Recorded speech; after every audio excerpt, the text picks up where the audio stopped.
नमस्कार दोस्तों, my self उत्सव परमार।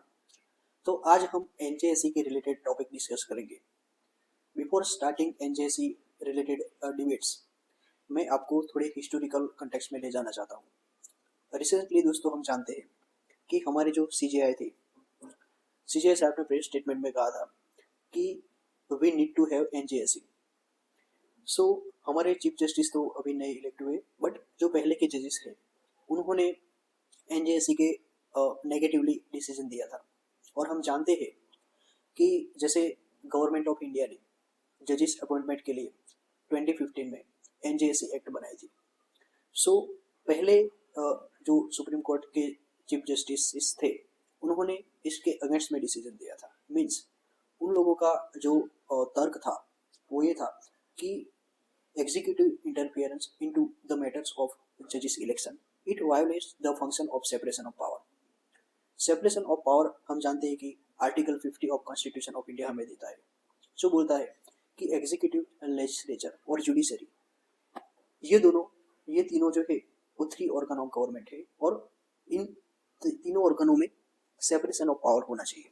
सो ये पूरे कंटेक्स्ट और एनजेएससी के बारे में हम डिस्कस करेंगे, और एनजेएससी 2.0 का नीड है कि नहीं, और 3 जजेस केसेस क्या थे, ये सारे टॉपिक्स जो थे वो एक वीडियो में हम कवर करेंगे।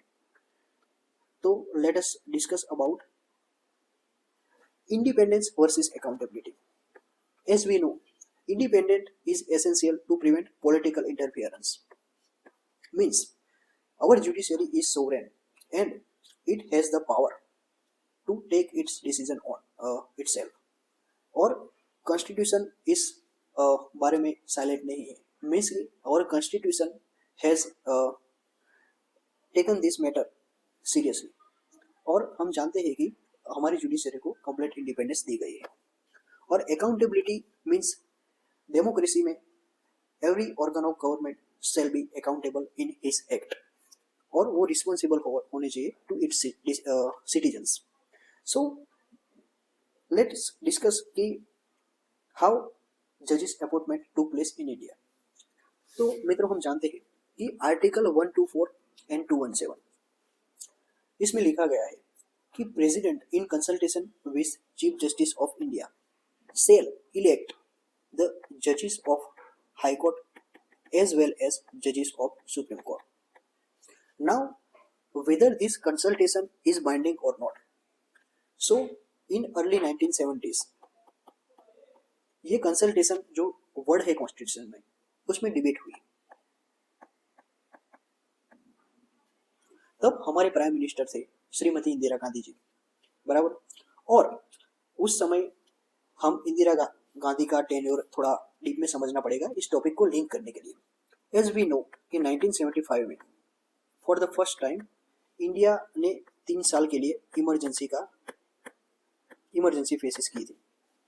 So during this emergency Indira Gandhi जो थे उन्होंने मिस जजेस अपॉइंट्स द जजेस, ये जो सिस्टम थी उसको बाईपास किया था।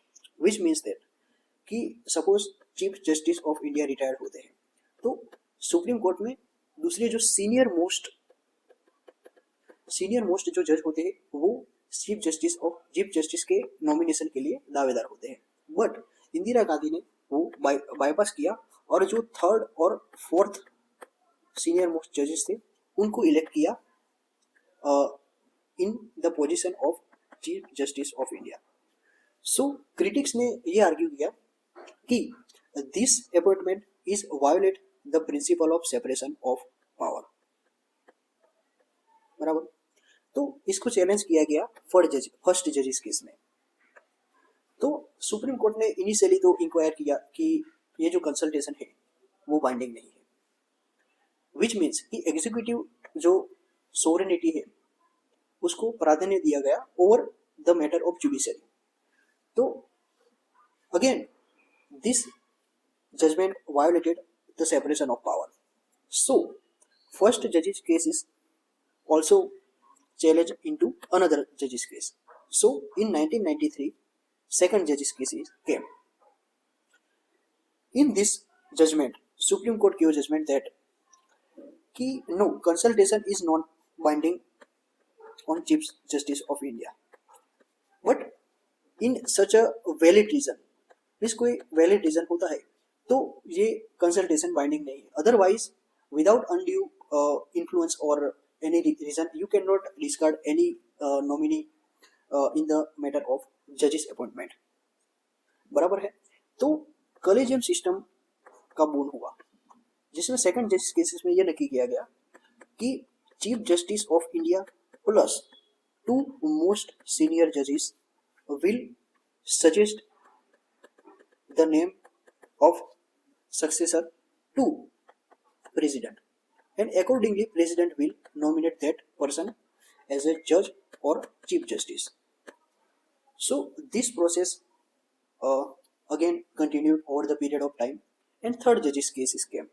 थर्ड जजेस केसेस में क्या हुआ कि ये जो कॉलेजियम सिस्टम है जो बोर्न हुई थी सेकंड जजेस केसेस में उसको एक्सपांड किया गया, जिसमें चीफ जस्टिस और 4 सीनियर मोस्ट जो जजेस थे उनको कॉलेजियम सिस्टम में लाया गया कि जिससे कॉन्फ्लिक्ट ऑफ इंटरेस्ट भी घटेगा और जजेस की अकाउंटेबिलिटी भी बढ़ेगी. बराबर. तो प्रेजेंट कंटेक्स्ट में ये है कि चीफ जस्टिस ऑफ इंडिया और 4 सीनियर मोस्ट जजेस है वो सुप्रीम कोर्ट और हाई कोर्ट के जजेस को नॉमिनेट करते हैं और प्रेसिडेंट को सजेस्ट करते हैं कि इनको आप अपॉइंट कीजिए एज अ जज और chief justice both in high court और एंड सुप्रीम कोर्ट. बराबर है. तो collegium mechanism continued over the period of time till 2015. अब 2015 में क्या हुआ कि न्यू गवर्नमेंट आई तो उन्होंने ये फील्ड किया कि कॉलेजियम सिस्टम में काफ़ी सारे लूप होल्स है, जैसे कि सिलेक्शन जो होता है वो पब्लिकली डिस्क्लोज नहीं किया जाता है और मीन्स कि विद इन जजेस there is a possibility of favouritism and nepotism. सो जजेस उनके फैमिली और वो सब लोगों को एज अ जज और चीफ जस्टिस नॉमिनेट करते हैं. तो अंकल जज सिंड्रोम भी उसे बोला जाता है. And there is no doctrine of checks and balances. So government decided कि ये जो कॉलेजियम सिस्टम है इसे बंद करते हैं और फिर उन्होंने 2015 में एनजेएसी एक्ट पास किया. एनजेएसी एक्ट, इसके लिए 99th कॉन्स्टिट्यूशनल अमेंडमेंट एक्ट पास किया गया. नाउ एनजेएसी एक्ट 2014 में आया, 99th कॉन्स्टिट्यूशनल अमेंडमेंट पास किया और फिर जो ये मोनोपोलिस थी जजेस की उसको खत्म किया गया. बट अगेन वी नो कि एनजेएसी एक्ट के थ्रू गवर्नमेंट ने क्या किया कि एग्जीक्यूटिव सुपीरियरिटी बताई over judiciary. Now again this is also violate the function of separation of power as guided in article 50 of constitution. So this also challenge. Now before challenge we understand what was the structure of NJSC. बराबर. NJSC में judiciary के 3 member होंगे, एक executive होगा जो लो minister ex officio member होगा और 2 जो मेंबर है उसको प्राइम मिनिस्टर डिसाइड करेंगे. तो टोटल NJSC में जो सिलेक्शन कमेटी बनाई गई उसमें टोटल 6 मेंबर होंगे. 6 में से 3 जो लोग हैं वो जुडिशियरी के साइड के होंगे और 3 लोग एग्जीक्यूटिव साइड के होंगे. उसमें भी एक मेंबर होगा लो मिनिस्टर, वो एक्स ऑफिसियो मेंबर होगा और 2 जो मेंबर है इसको पीएम नॉमिनेट करेंगे. अभी in this matter if suppose ये लोग सजेस्ट करते हैं कि एक्स पर्सन को जज और चीफ जस्टिस बनाना है तो इन दिस मैटर क्या होगा कि ये सजेस्ट करेंगे प्रेसिडेंट को और प्रेसिडेंट को इलेक्ट करेंगे. बट देयर इज पॉसिबिलिटी, इसमें एक्सेप्शन दिया गया कि इफ ये जो 2 सिविल सोसाइटी और पीएम के नॉमिनेटेड लोग हैं ये लोग वीटो यूज करते हैं तो जो पर्सन का नेम दिए जाने वाला मीन्स कि जिसको अपॉइंटिंग अथॉरिटी के पास में सजेस्ट किया जाएगा नेम वो रिजेक्ट हो जाएगा. मीन्स कि वीटो पावर इन लोगों का मिसयूज हो सकता है. तो एनजेएससी में गवर्नमेंट कोर्ट ने ये प्रूव किया कि प्राइम मिनिस्टर जो है वो ये जो 2 सिविल सोसाइटी के लोग हैं उन लोगों के थ्रू जुडिशियल अकाउंटेबिलिटी और जुडिशियल इंडिपेंडेंस जो है उनमें इंटरफियर करेंगे. तो this is again violation of article 50 separation of power. तो इन बेसिस के ऊपर काफी सारे आर्गुमेंट्स हुए और 2015 में ये जो केस था वो चैलेंज इसके एनजेएससी एक्ट चैलेंज हुआ और सुप्रीम कोर्ट ने यही तर्क के बेसिस पे एनजेएससी एक्ट को नल एंड वॉइड डिक्लेयर कर दिया. So this was all NJSC. Now as we know अभी जो प्रेजेंट हमारे चीफ जस्टिस हैं उन्होंने एनजेएससी के फेवर में प्रेस स्टेटमेंट दिया कि we need NJSC 2.0। So is there any need? तो इसके पॉजिटिव्स भी है और नेगेटिव्स भी है।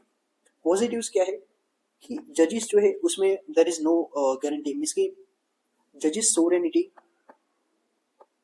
इज अबोव ऑल, मीन्स जजेस का डिसीजन वो क्लोज डोर लिया जाता है, जो भी मीन्स की जजेस इलेक्ट होते हैं वो। तो there is no doctrine of checks and balances in this process. Also there is a possibility of judicial accountability. Then public in democracy, nothing is sovereign, means everyone are bound by their law of the land. law of the land हमारा law of the land क्या है? Constitution, जिसमें separation of power दिया हुआ है। And we also not follow complete separation of power, जिसकी India में separation of function का हम एडोकेशन ऑलवेज करते हैं। तो ये जो एनजीएससी एक्ट है उसको चैलेंज किया गया ऑन द बेसिस कि डेमोक्रेटिक लेजिटिमेटी इंक्लूसिविटी नहीं है इसमें, फिर चेक्स ऑन पावर, डाइवर्सिटी, फिर 99 कॉन्स्टिट्यूशनल अमेंडमेंट एक्ट को नल एंड वॉइड डिक्लेयर कर दिया। और क्यों एनजेएससी रिजेक्ट किया था? क्योंकि वो बेसिक स्ट्रक्चर ऑफ डॉक्ट्रिन का वायोलेशन कर रहा था। बेसिक स्ट्रक्चर डॉक्ट्रिन में सेपरेशन ऑफ पावर जो है वो बेसिक स्ट्रक्चर डॉक्ट्रिन है, बराबर, जो केशवानंद भारती के जजमेंट द्वारा हमें दिया गया है। और there is also fear of reciprocity.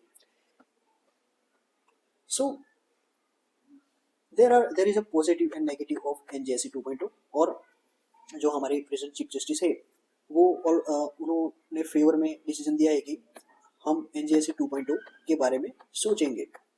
So in like exams like UPSC और state public services, they may ask in mains exam कि if you what do you think about and need of NJSC 2.0।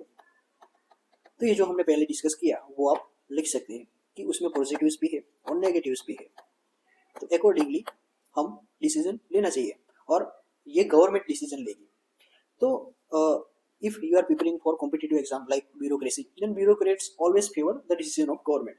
सो हमें way forward में ऐसा लिखना चाहिए कि yes we should make the process more accountable, more transparent, and जजेस collegium system shall be made accountable and also publical। So मित्रों ये जो था ये एनजेएससी रिलेटेड डिबेट्स थी। एंड अभी देखते हैं कि जो चीफ जस्टिस है वो आगे क्या डिसीजन लेते हैं। Then again we will understand the matter in detail.